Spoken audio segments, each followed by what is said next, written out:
Monster Professor. Welcome to the Monster Professor, a show in which we discuss and explore monsters in literature, myth, film, games, folklore, culture, and beyond. I'm your host, Josh Woods, author, editor, professor, and monster expert, and this is the 1-year anniversary of the Monster Professor. It's been a whole year. It doesn't feel like it, but it has been. And so as a special guest, actually I'm the guest because we are off location out of the monster cave, wherever it is I normally record, and in a new sound studio with my most frequent Monster Professor guest, and perhaps my favorite, Mr. Pinckney, or not Mr. Professor, Pinckney Benedict. I was not going to respond if you did not use my honorific. I'm thrilled to be the 1-year anniversary guest. That's a year of the Monster Professor. That's a particularly good year. Well, I have the privilege of being in the SIUC podcasting facility. And so for this episode, rather than focus on a specific monster like I've asked you to do in the past, I think in the past we've done werewolves, which is a great episode. If you haven't listened to it, check that one out. Also, the Adamses, the Munsters, and monstrous families. Right, and the Beverly Hillbillies, which got some real pushback, I gather, that we clashed the Beverly Hillbillies as a monster family. More than a few people thought there is no way that Beverly Hillbillies are monsters or horror in their way. So I think I defended myself enough, but I'm happy to continue having hillbilly arguments with anybody. Well, given that you and I both qualify, we are hillbillies, right? So I think I'm willing to stand my ground on that one. And so rather than do like the specialized episode, I've been recently talking with people just generally about themselves and their own interests and their own careers and what they have going on. And I've never hit you with the simplest and most difficult question of them all. Who is your favorite monster of all time? So eventually I want to hit you with that on the spot, but you have a little bit of time to think about it in between. Good. That's one of those things where it's like where people ask you what your favorite book is. You know what I mean? And you just, this whole library kind of goes through your brain. You're like, that one, no, wait, that one. Yeah, so, okay. And so, and a lot of people who listen to the show are interested in doing some of their own projects. Some of them do their own podcasting projects as well. So I thought we could maybe talk shop a little bit about what you have going on here at SIUC with podcasting and maybe even VR a little bit before we get back into monsters. So what's going on with SIUC and podcasting? Well, we are at Southern Illinois University Carbondale. Go Salukis. Or dogs, D-A-W-G-S, which is a humiliating. But anyway, I won't even go into my whole dogs rant. But we have what I believe is, and if anybody listening to this podcast can put the lie to this, please get in touch with Josh or with me and let me know, because I want to talk to anybody else who's doing a similar thing. But as far as I know, we're the only creative writing program, both undergraduate and graduate, to have our own dedicated podcasting facility. And it was established last spring of 2019, with a grant from the SIU Foundation, an innovation grant. They put out a call for innovation grants and got a whole bunch of them. And I took them for $7,500. Which I then spent heedlessly thinking of Francis Ford Coppola, who says in that film Hearts of Darkness, isn't it Fax Bearer? Anyway, who he says if you spend $10,000 recklessly, it can seem like $1 million. And so that was my theory for throwing around the university's money. Hey, you've sold stories to Francis Ford Coppola. Yeah, actually, haven't you? No, I have. I've sold. I did a lot of work with his magazine, Zoetrope All Story, which was a reincarnation of the working man's fiction magazine All Story from the early 20th century. Yeah. And that's why Zoetrope All Story was sold as a broadsheet. Right? I think now it's a more conventional size, but back in the day it looked like a newspaper. Yeah. And the idea was that because I guess the original was a broadsheet, so that working men could sort of put it under their arms, as they went to work or whatever, and then unfold it when they had a moment to sit down. No kidding. Yeah, so it's not like an elevated literary magazine. It was a real, it was like a working class narrative stories. And I don't know what Zoetrope's doing now, but when it started out, it was a really narrative magazine. They really wanted stories with strong narrative drive. Of course, they wanted to be well written, but they were primarily concerned with story. And it was the original All Story magazine in I don't know exactly, 1919 maybe, but early 20th century actually published the first Tarzan story. Oh, no right. kidding. So I got to publish in the successor to the magazine that introduced Tarzan to the world, and I felt pretty good about that. That's that was cool. that was exactly. And I did that, and I did the other thing that Zoetrope did, and still does, I assume, when they purchase a story, they purchase 3 years worth of film rights to the story. They have 3 years to develop it as a film. And so I wrote a screenplay for him as a Stacy Richter story, which fits right into our monster professor theme.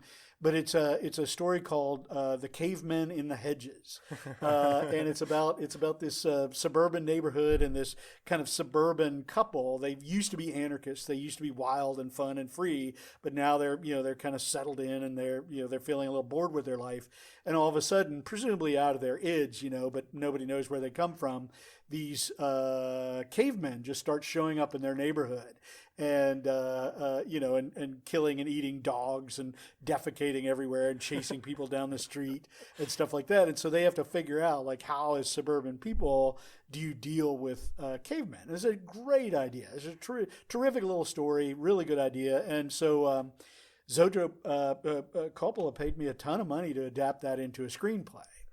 And but it was, the way we did it, if we're talking shop, Yeah. was it was sort of sneaky, right? Because I'm not a member of the Writers Guild. Yeah, so I Right. can't really, and he didn't, and if I had been, he didn't want to pay me what you have to pay a Writers Guild member to write a spec script for you. Right. Because a huge amount of money. Now, what he was offering me was, to me, a huge amount of money, and still would be. So I didn't feel hard done by.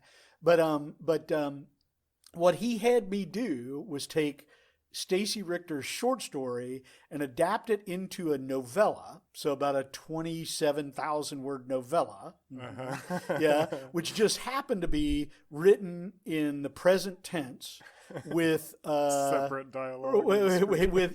and with no internality, right? There was no Bob thought that the cavemen were cool, Yeah. right? It's just all external action. And then he took my novella based on this short story and gave it to his assistant, who then put it into screenplay form, right? Pulled out all my dialogue and put it into the correct screenplay format. So the theory was, if this thing ever got produced, I guess, there would be no screenwriter.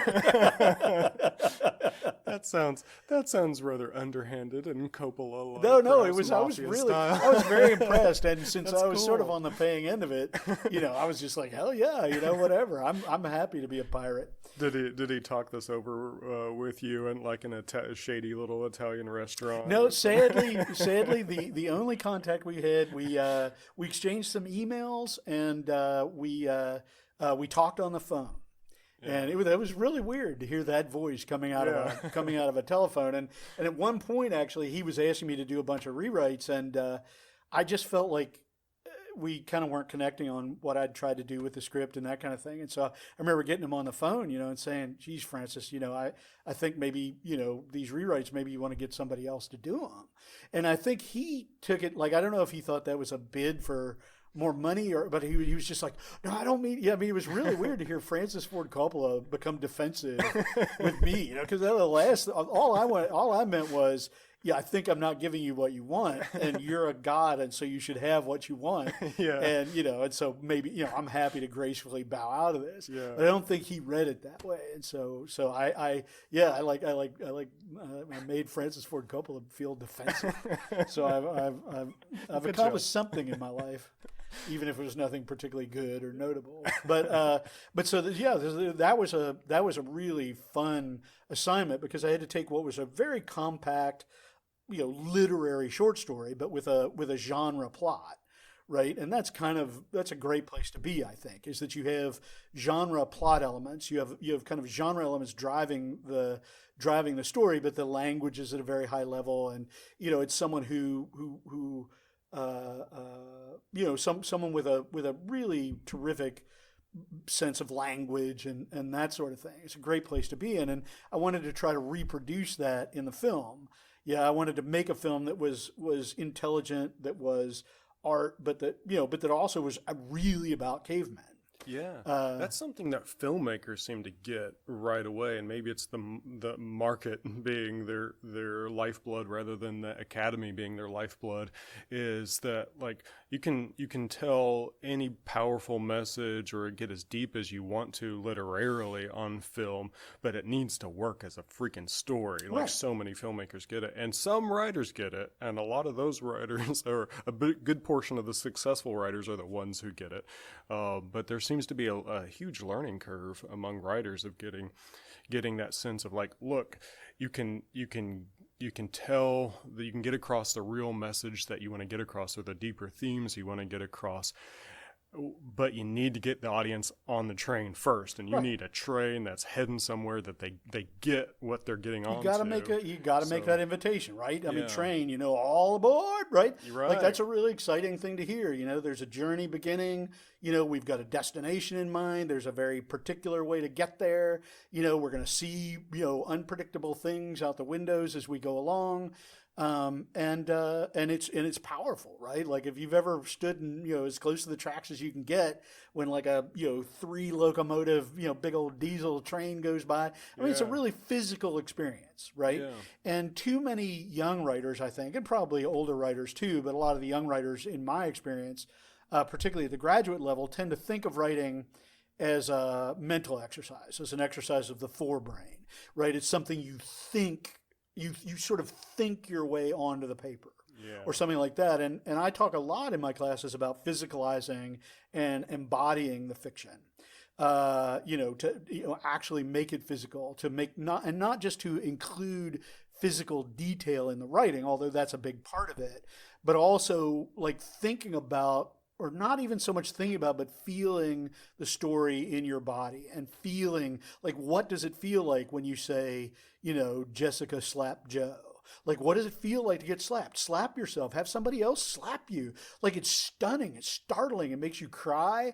You know what I mean? You don't like, I'm reminded it's a story, and maybe it's not a true story, but of, what's his name? William Friedkin, who was the director of The Exorcist. Oh, and, yeah, right. yeah, And so at the end yeah. of The Exorcist, he had a guy who was actually who was a real Jesuit priest, mourning over the body of Father Karras at the very end of the film. And the guy was trying to act, you know what I mean? He was like trying to act out of his brain. Like, what would a Jesuit priest who was really upset do in this moment? And it was just Friedkin. He was just, he wasn't getting outraged, and they're spending tons of money, and this hack non-actor priest can't do it. So the story is Friedkin went up and just slapped him and then said, "Roll cameras," like that. And the guy was, and so what you see on the film is not the guy emoting, it's him being hurt and frightened and humiliated and, taken way out of his, comfort level, and all those physicalized emotions come out. And it's a terrific moment in that film that you only got by actually hitting the dude. Yeah, and and I've heard all sorts of stories from this set of The Exorcist. I mean, like the lengths the director would go to get these kinds of real visceral performances out of his actors, like sneak up behind one of them and fire a gun in the air, and then start rolling. And of course, they're terrified and confused, just like the character is. Exactly. And so for one of my primary theories of writing is that it's much more like acting, right? It's much more, it's physical, it's less, thinking like what would someone say in this situation than it is trying to put yourself mentally and physically in that situation and seeing like what's your reaction, what is a good, true, fully embodied reaction. Yeah. And that involves, getting up and doing things. And, I'll toss myself against walls and grab my own hand, and stuff like that. And so it's a challenge. And then there's the work of the mind to figure out, like, what does that look like in words, right? Because I can't just do it in front of a camera and have that be okay for everybody. And so to go back to the podcasting lab, one of the reasons I want to have it, it's not really a production facility, right? Our concern here is not turning out like highly produced, high-end, perfect audio productions. Ours is, since one of the forms my students are probably going to be writing for is podcasting, rather than having them just everybody in the room think about what a podcast must be like, we actually produce podcasts so that they will have that kind of, that muscle memory when they leave here. Oh, this is how a podcast works. And this is what is likely to be the conversation among the people. This is what an actor is going to feel. But also, to the benefit of the writers, even if the writers I train here never work in podcasting, what they've also done is they've learned to hear their work. And not just to hear their work, but actually to, like, if you give a guy, you say he has a deep, gravelly voice, well, that means when you're reading it, you have to go, well, what is it that you want, master, or whatever. Yeah. And so you've got an idea, like, okay, that's what that voice sounds like. That's what it feels like. What did I do with my body when I was making that voice? Did I hunch my shoulders? Did I ball my fists? Did I crinkle my forehead? And so it becomes just reading your work aloud, right? I mean, just as for those in your listening audience who are writers, the best thing you can do, the thing that will improve your work tenfold almost immediately, is to read every word that you write or that you intend for anyone else ever to see, to read it aloud, because your eye will pretend to be your brain. And the eye actually has a lot of brain-like function. We used to think of it as just like a camera, right? The eye, yeah. And but apparently the retina of the eye actually has brain-like structure in it that takes what you see, and it's already interpreted that thing before it ever even gets to your brain. Right, so you've already shorthanded the world. You've already, visually, you're not really seeing what's in the world. Visually, you're seeing what your eye will let you see is in the world, right? And so you're already, if you're just reading your work on the page, you're already seeing like what your eye and your brain expect to be there. And but if you're saying it, you'll stumble over things. Like, for instance, the thing people can't get rid of, the thing that tells me that people have not read their work aloud is instances of repeated words, the, and. And I say, okay, you did not read this aloud, because they'll always hear it when they read it aloud, and they'll go, oh, shit. And I'm like, okay, guess what you just told me? You don't take this seriously because you wouldn't take the time to read this aloud. Or when they do that kind of echolalia, right? And you use the same word. You use wild, and then 2 sentences later you use the adjective wild again, right. And you go, well, those you can't repeat those that close together. And when you read it aloud, it's so obvious to the ear. Yeah.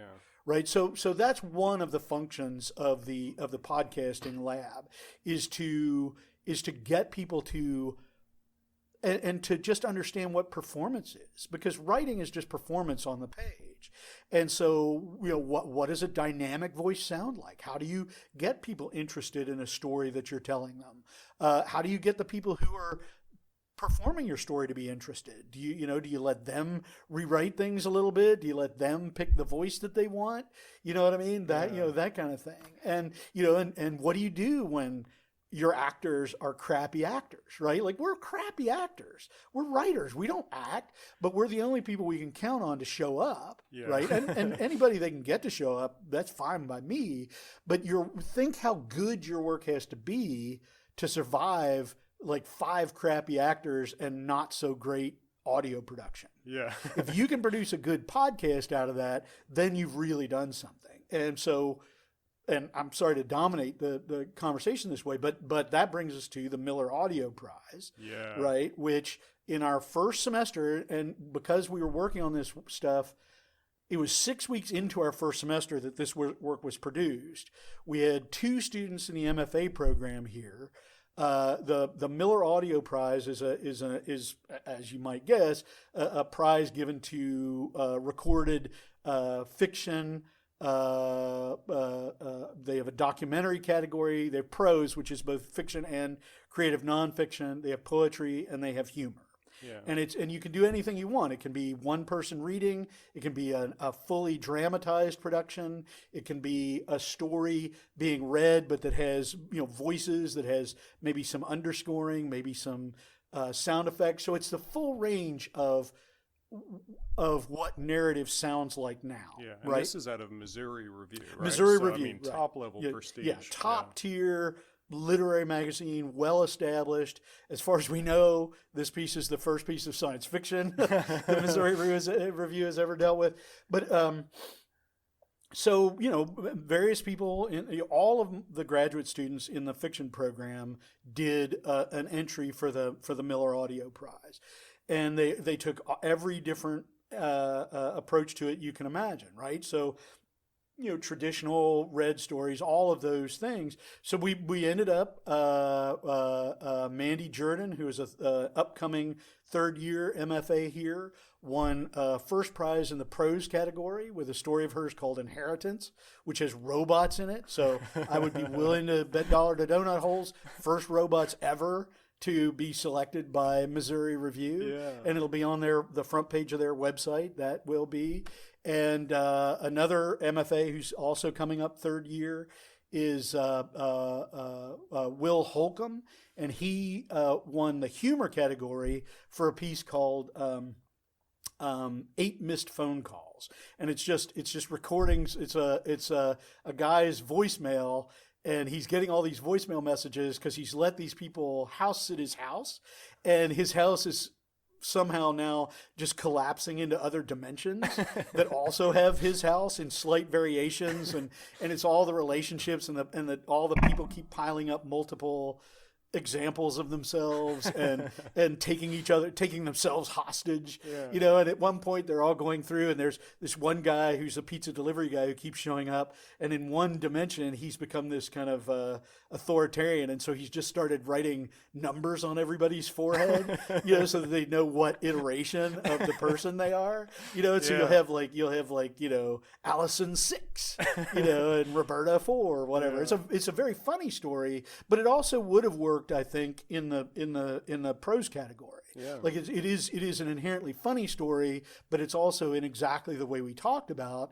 It's artfully done, and it's got an incredibly compelling genre plot, right? Yeah. Is that but it's who Vonnegut could have written something like this, say. Yeah. It's very, very funny. So in our first year, we did. You cleaned house. In 1 year. Yep. And I'm determined that we will do better next year. I will not stop until we get a clean sweep. Yeah. So it's not only an innovative program, but now absolutely a award-winning program that you have here. And it's so cool that this new technology of podcasting, and the technology is not that new in and of itself. I mean, we're listening to radio broadcasts for well over 100 years now. Yep. But but how accessible it is now and how easy it is for anyone to record and broadcast. And you're connecting that with storytelling, and a big part of successful storytelling, as we've been, getting at all along, is this sense of sitting around a campfire and telling people that you actually like and you want to like you, like your friends and stuff, or people you admire, like, well, I'm going to blow your mind with my turn at telling a story. So here I go.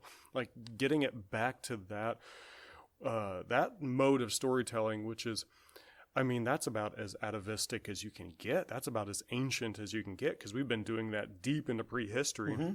And so this new, much more accessible technology is bringing us all the way back. Like right now, I know no one can see me, but I'm in a tent-like structure with Pinckney Benedict. And all I can think about is like Jethro's tent or something. Like I feel like I'm in this Old Testament storytelling mode. And it feels a little bit raw too, because I'm very used to having the big earphones on right now. So I'm just sitting and talking in a tent. And this takes us back thousands of years into the storytelling world, and you're bringing that right into the MFA program, into storytelling. That's not a question really. It's just, that's cool. Well, no, it's really cool for me. It's changed my teaching life. It's changed my research life, the things I'm interested in. It's leading us into other areas, as you said, VR, for instance. Yeah. But technological, what I am calling it for purposes of academia, is technological narrative or technological storytelling. Yeah. Is this, this thing that we now have access. And when I say we, I mean literally we, like the people, the demos, like it's democratic as it can be. Exactly. Yeah. And it's it's in our hands now. And in fact, when I talk about the bad acting, like one of the things I like about podcasts is you can tell so many of them are made just by friends or family members who get together and just enjoy making up group stories. It's like it's like tabletop gaming. Yeah. Which is another thing that I want to work into our curriculum here. Because that's a great form of storytelling, and of democratic storytelling, of telling stories that regular people are interested in, and that the people who are telling the story are intrinsically interested in it. One of the things about podcasting, one of the reasons I think, and my undergraduate podcasting class was the best undergraduate writing I've seen since I've been at Southern Illinois. Just across the board. They because they got it. I wasn't trying to teach them to read the stuff I grew up on, right? They were telling stories in a medium they're familiar with, that they like, that they encounter many times a day. And so there was pleasure in it, but there was also, there was ambition in it. And when you're making art with a group of your friends, right? Not just people you can tell what to do, right? Because you're paying them. Right. But people you kind of have to cajole into doing it. And like, okay, but could you do that with a French accent? And you're like, oh, what? And I had to sing a song in one of my graduate podcasts. No, I heard it. It's fantastic, by the way. It's like if you mix Tom Waits with Joel Grey and this weird like German carnival kind of thing. Yeah, it's fantastic. Well, that's great. See, but it's those kinds of things that when you're doing that with people you have to cajole into doing it, and your friends, you want to do it in a fun way, in a way that people will want to do and will want to continue to do and will come back for. Yeah. Right. And if your actors are coming back, then there's a likelihood that your audience will come back. And if you want to come back, if you want to get back into that recording booth and do that cool thing, then the likelihood that other people will be interested is far higher than if you're sitting alone trying to imagine what the fiction editor at the New Yorker might like 6 weeks from now. Yeah. Right? Like that's just an impossible task, and you can't do it. And it's also that we become such a, like our technological narratives in some ways have become so perfect, right? Like film is so expensive that it has to be perfect. Right. Yeah, that they cannot let something slip through. There'll never be something that somebody just did weird one day, or like there's a bug in the shot, right? And they go, oh, we're going to use that one because that bug landed right on your eyeball, right? But in indie film and in the stuff we're doing, 360 videos, for instance, I've got a team out now, a team of graduate students who are making 360 videos they'll be able to put up on YouTube. You'll be able to watch on your phone, on your monitor, or in a VR headset. And it's great. Like, it's really cool, but they're not going to be like professional films, right? I mean, they've got no budget. They're writers. But they're going to, the idea is that they will help develop the grammar of immersive film. Yeah, that they'll be among the first people who are trying to, and we can afford to fail here, and we can afford to fail a lot. And in fact, like, the place we should be failing is academia, right? Like, the place where we should be making experiments that stand almost no chance of working, is here, because people in the marketplace aren't going to do that, right? They can't afford to. Well, I'm actually paid by the state of Illinois for God knows what reason to to say, well, we have no idea if this is going to work or not. But it's but if 1 in 100 experiments actually succeeds, then it will be an experiment that actually moves things forward somehow, that moves forward technological narrative, contemporary narrative. Yeah, and I was on a few episodes back talking with indie filmmaker Ron Newcomb, who was that was a great. That was such a useful episode. Yeah, he was so good to share kind of like the behind the curtain challenges, really, and he wasn't shy about talking about the fact that money is a challenge. You just got to suck it up and pour out your own money or find money somewhere. Yep.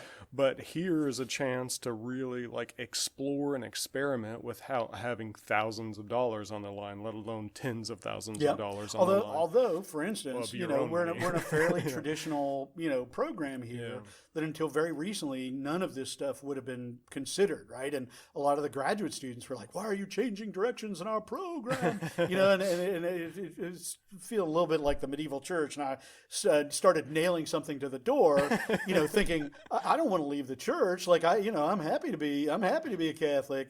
Here are my 99 theses. And then they go, you're a Protestant. And I'm like, well, okay.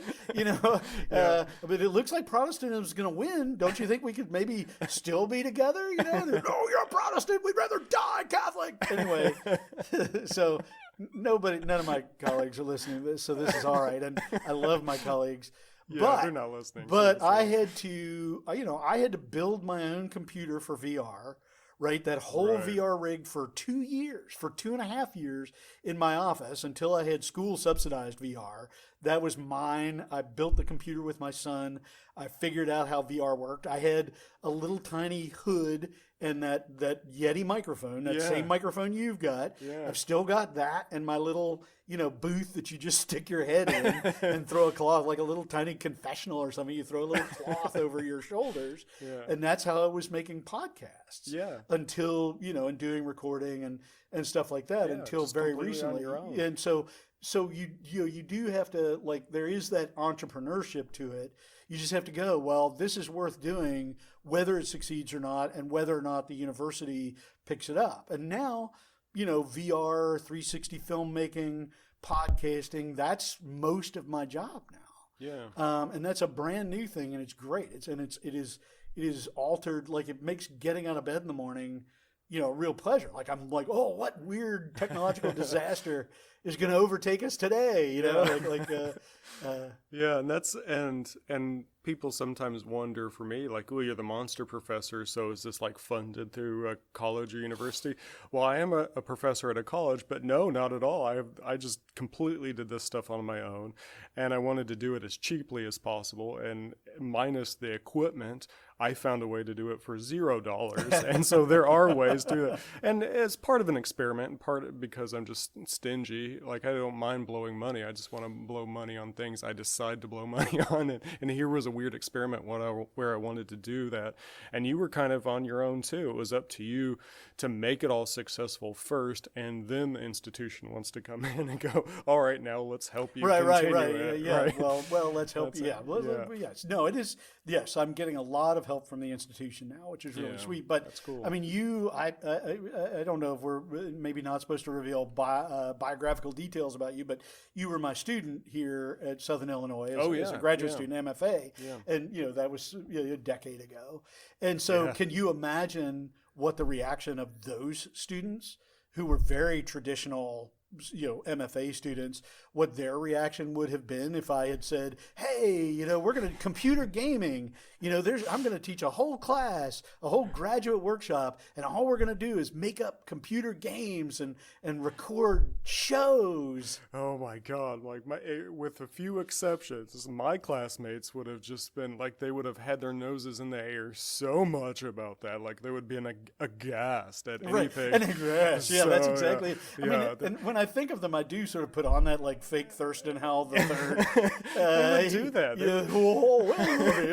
This is just not our kind, They used to do that. We'd sit around a campfire at some party among grad students in the middle of the woods down here in Southern Illinois, like about, I don't know, a mile away from some random shotgun blast we've heard. And while they're arguing about wines from Paris, I'm like, come on, guys.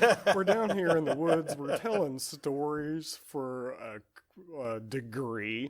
Like, this is pretty weird. And so, I think as far as I know, I was the only one, kind of gaming with you and messing around with like different gaming programs or different audio project or any sort of weird thing you and I were playing with. As your student, I was doing that and continued to as friends afterward. And now it's taken over and winning awards and all sorts of stuff. It's so fantastic. And if people are listening to this wondering like, okay, I get the storytelling part, but what the hell does any of this have to do with monsters? Well, how about this? And now see, this is where we learn if you're a real professor or not. Can you take the thing you've just talked about for however long and show people the way in which it actually joins up with your theoretical subject? Now, don't pull the curtain back on being a professor being a load of BS segues, and then you call it your lesson plan. But well, kind of though. Because once you open it up into this sandbox for adults, of course, the actual sandboxes and playgrounds for kids, how often when they're playing make-believe or pretend, they turn into like knights and dragons and monsters and villains and cops and robbers and stuff. All the time you open that up for adults, like your undergraduate podcasting class. I had the opportunity to listen to like judge a competition one day where they did the episodes. When you came in for that. Yeah, and once you open it up like, look, make the best, most compelling thing that you can do. You can make it as literary as you want, as serious as you want, as goofy as you want, as horrifying as you want. And the way films work, that's the kind of market for that too. Make anything that'll get the audiences paying money so you make millions, right? And so it's a real open sandbox playground. Once you do that, how often do monsters come up in people's stories? And that just one undergraduate class. At least 2 out of 4 had monsters in them. You add like murder and villains. That's almost all of them. Yeah, exactly. Because and the murders were never like they weren't like crime story murders. You know what I mean? They were they were cannibals and cults and precisely. They were I mean the one with the cannibal was the frame story for that was that the world had descended into a cult of cannibalism. Yeah. And this lone cannibal or this weird cowardly cannibal in the story proper was actually sort of their godhead, and that the play we were watching about this guy or listening to about this guy was in fact a kind of religious ritual. Yeah. Right, so we thought it was a story about a cannibal, but it's actually a religious ritual about the founder of this post-apocalyptic cannibalistic cult. Yeah, and that's pretty monstrous. Right, exactly. So they were, and it's then actual like 2-headed monsters and dragons and stuff. They show up all over the place. Well, and see again, I think that's a function and a way of democratizing the art. Yeah. Right. And you've talked about this, Tolkien's idea, right? That it's the monster that sort of makes the story, that sort of gives the story applicability. Yeah. Or something like that, elevates right? it, makes it universal. Right, precisely. Yeah. That anybody can, like, we live in a divided time now where certain people are allowed to tell certain stories, right? And if if you're inauthentic, you get read out of the human race. And if you're claiming somebody else and, what is it? Cultural appropriation, yeah. right? And that kind of thing. Which it's is like, a phrase culturally appropriated from the Romans. well, of course, both words. Yeah, exactly. Well, and it means, and I think about my favorite monsters. I'm like, well, I can't name any, I don't know what culturally appropriate monster for me would be. But the monster opens that up, right? Yeah, the monster says, because, we can go like, well, I don't have that life experience. I'm not qualified to criticize that or, say anything about it. But like you go, a werewolf.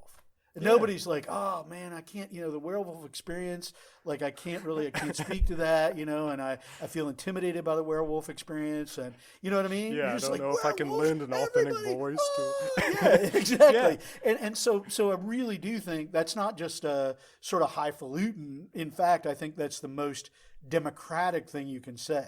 Yeah. And all of what we've been talking about today has been the democratization of storytelling, the taking away of storytelling from some anointed guild, whether that's Right. MFA students or people who live in the village or, Yeah. people who live in a certain part of Los Angeles, right? Taking it away from people who have access to the levers of power, to the money to finance these things, to the expensive technology, right? And we're making all of these stories applicable. We're saying you can tell these stories, you can get them out, you can tell them just for your family, just for your friends. That's fine. Right? Like, what could be better? Yeah. Than telling a story that thrills your friends. Like, why would you want to tell stories that your friends would go, but like strangers you don't know and probably wouldn't like go, oh, well, I'm so moved by that. And it's so unlikely that that's going to happen anyway. Yeah. I mean, that's all I write. That's the only reason I continue to write. I don't have to write. I don't get raises for writing. I get paid for it, but not enough to justify the time. Why do I write then? Or why do I tell stories? Or why am I even interested? Because I want to tell stories that'll make my few friends go, wow, that kicked ass. That was really cool. Yeah, exactly. You were one of them. And Black Palace, like that's was exactly my response to Black Palace. Was like, this has literally everything I want. It is good writing. It has lots and lots of heavy firearms, right? Like stuff I do own and stuff I couldn't possibly own. Yeah. And it's got every monster I can think of. So great. So and then Oh Monstrous World, that has the story in it in which you, our mutual friend Kermit, and I are all characters, and that one's funny. And anybody who hears that story, who knows me, when you read it here at the literary festival, my students, you got to that one line about the Pinckney character was encouraging the Josh character to go do something really dangerous, or wasn't discouraging him. And the Kermit character was like, "Don't do that," and the Pinckney character was like, "Oh, he's gonna do it." Uniformly, my best students who were in the room that day turned and looked at me and laughed because they knew that no truer thing could be said about me than that if I attended some horrific, monstrous rite, and one of my friends wanted to go investigate it more closely, I wouldn't go with them, but I would go, he's going up there. I would absolutely not discourage it. Never think about stopping me, even to save my life, because think of all the interesting things that are about to happen. That are about to happen, exactly. So, So the monster is that democratic thing.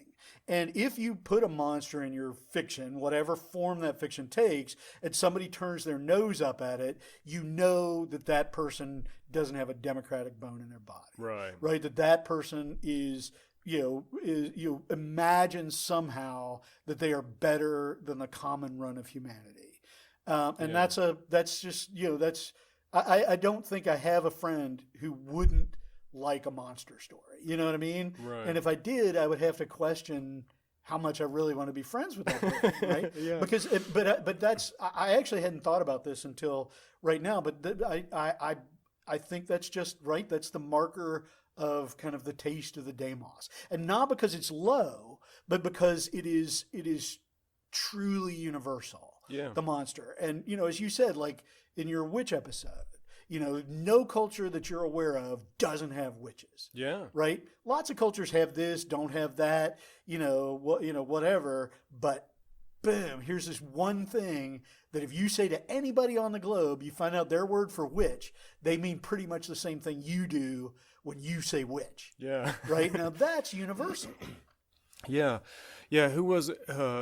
Was it Ambrose Bierce who said the only thing? No, I'm screwing that up. The thing that really separates human beings from the world of the animals is that human beings can curse. And if you think, well, it's like, which curses? Yeah, kind of, because what's more human? All humans, as far as I know, that we've never found a group of humans without language, without witches, ghosts, and spirits. Right. And right. So, and they can, some have Jesus and some have Muhammad and, some have Thor and some have, but everybody's got witches. Yeah. Right. Even in, so in the Abrahamic books, right, the books that are shared by Islam and by Christianity and by Judaism. Yeah. You've got the Witch of Endor. Witch of Endor, yeah. Right? And she's a great witch too, because she's like, wait a second. if I think I know who you are, and if I do what you're asking me to do, you're the guy who killed all the witches, right? Yeah. And it's so how great is that? Yeah, that this one witch is the three of the major world religions. If you say Witch of Endor, everybody goes, "Oh yeah, Witch of Endor." Yeah. That's really cool.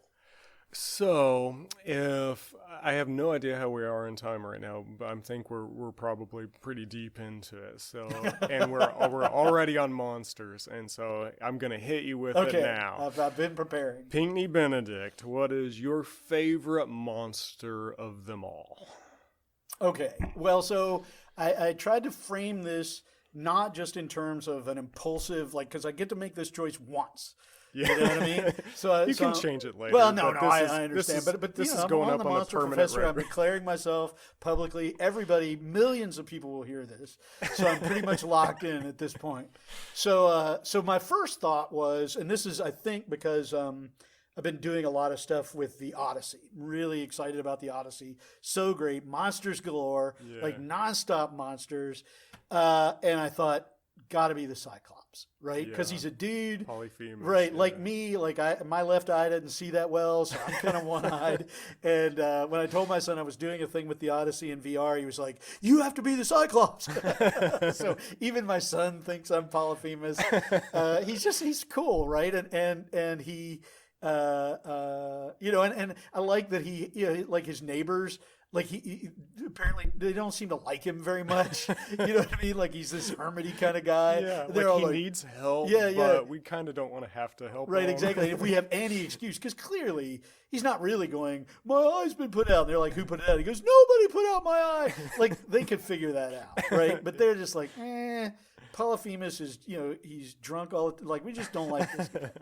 So I like him because he's a hermit, but he's also he's really, really strong, and he doesn't give up after he's blinded, right? He doesn't go, "Oh, woe is me, I'm going to die." He actually takes his sheep out the next day. Yeah, he's going right back to work. He does his job, right? like Gregor Samsa, he woke up and he's ready to go to work. Exactly. So that's pretty great, I think. And he tries to get his own back, right? He's like, "I must know your name," and Odysseus said, "Oh, I'm Odysseus." You're like, dude, what were you thinking?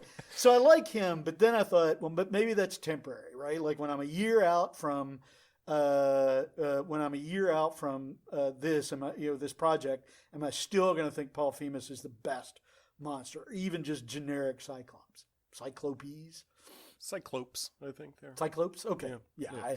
Cyclopses, I tend to go for standard, unless I know, I tend to go for standard English plurals. Yeah. Because I figure that way I'm never wrong. Yeah, that right? will always be right. Octopuses will always be correct. Yeah. Octopi, most people think is correct, but it will never be correct. And it just reveals you don't know what you're talking about. Right. It is octopodes. Right. Octopodes or octopuses. Octopodes or octopuses. But so I will say cyclopses. Yeah. Right, because one is a cyclops, so two are cyclopses. and that way but I will leave. Yeah, in English, it's always correct English to anglicize. Right, exactly. So Cyclops is, but this is in a similar vein. But this is a monster that has been with me longer, and that I have embodied in Second Life, and that I will probably embody in when I have avatars in VR is the Minotaur. Yeah. The Bullman, right? I love the Bullman because he's got the best of everything. You know what I mean? Like he's got hands. I mean, at least the guy I picture. Now you described like some centaur, like centaurs. I wouldn't want to be a centaur. That's weird and ungainly. Yeah, and but the original Greek saw him as you're seeing. Right.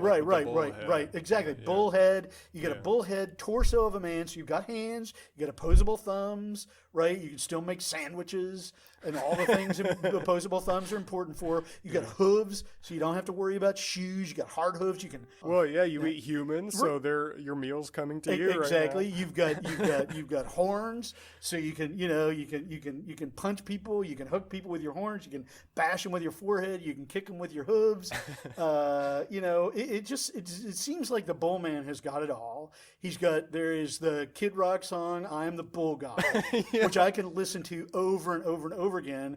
And I just picture it as a Minotaur out there mowing his lawn and firing up a blunt behind the shed, and it's just so, it was one of the first things I learned to 3D print when I got a 3D printer. And so that my declaration for, and the other, because I was thinking like favorite monster, it has to be the monster I most want to be or would want to hang around with.